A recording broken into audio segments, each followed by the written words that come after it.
Thank you. Your next speaker is Diana Serna-Aguilera.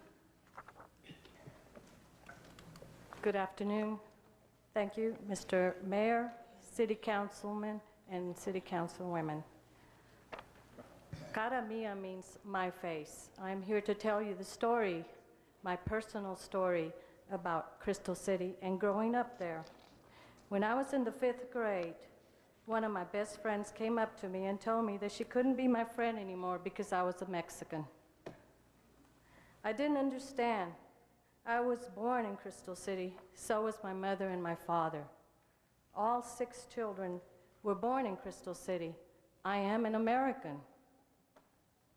Soon, all my other white friends stopped hanging around with me. I was sad, but I started making Mexican-American friends, but I still missed my white classmates. Later, when I ran for the Crystal City High School cheerleader team, I found out that even if Mexican-Americans were 85% of the population, only 1 out of the 4 could be brown. Cheerleaders were not chosen by the student body. Stars like Glenn Campbell got to pick. I was 15 years old when we petitioned the school board for relief. The school board refused to listen to our concerns. We were on the agenda. We waited several hours to be allowed to speak. Instead, the board voted to adjourn after a brief paragraph that they found no discrimination in CCISD. That December 8, 1969, board meeting will forever be in my memory. The sight of both parents, students, crying, tears, humiliated, ignored, and treated like second-class citizens. We decided to walk out of the schools until we had a seat at the table. On December 9, 1969, we walked out.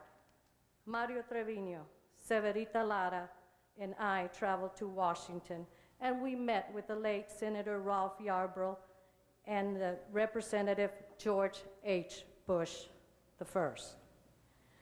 We also met Ted Kennedy in the hallways. Federal mediators came and investigated, resulting in a win-win. So we went back to our class after Christmas break. All we wanted was equal educational opportunity and student elections.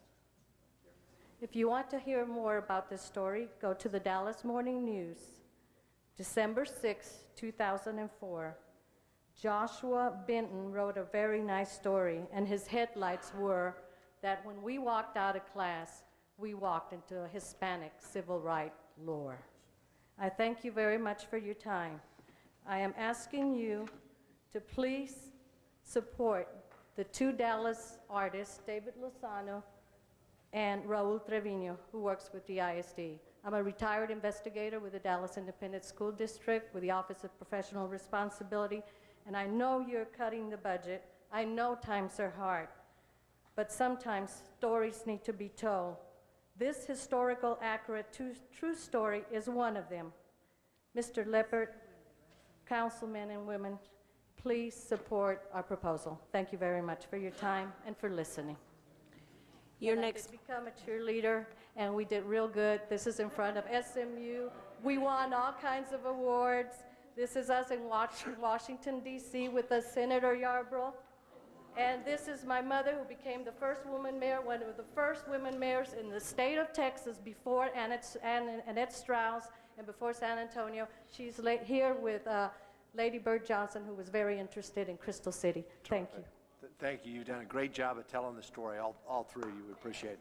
Dr. Garcia, did you want to make a comment before we move on? Well, after a council meeting, it's always great to close with a great story. And I think that's exactly what Mr. Lozano, Mr. Trevino, and Mr. Serna-Aguilera has brought to us today. Crystal City, the spinach capital of the world, happened to be very close to Eagle Pass, Texas, and I have a lot of family in Eagle Pass and on the other side of the border as well. But it was also the place where the Raza Unida Party was born as well. So I am delighted to see you all here, Mr. Lozano. I still remember some of the funniest children's stories that I have ever seen were through you and Caramia here at the Latino Cultural Center. So thank you. Ms. Munoz Blanco is a true leader for the cultural arts here in Dallas, and I'm sure that with her leadership and your and Mr. Trevino's great talent and the wonderful story of Crystal City, we'll be able to work something out to be sure that this story is never forgotten. Thank you. Well said, Dr. Garcia. Thank you. Ms. Medrano, please. Thank you, Mr. Mayor.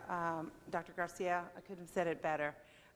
Much luck to you. The story of Crystal City is long remembered in our home. My father was part of that, and everyone should know the true story about Crystal City.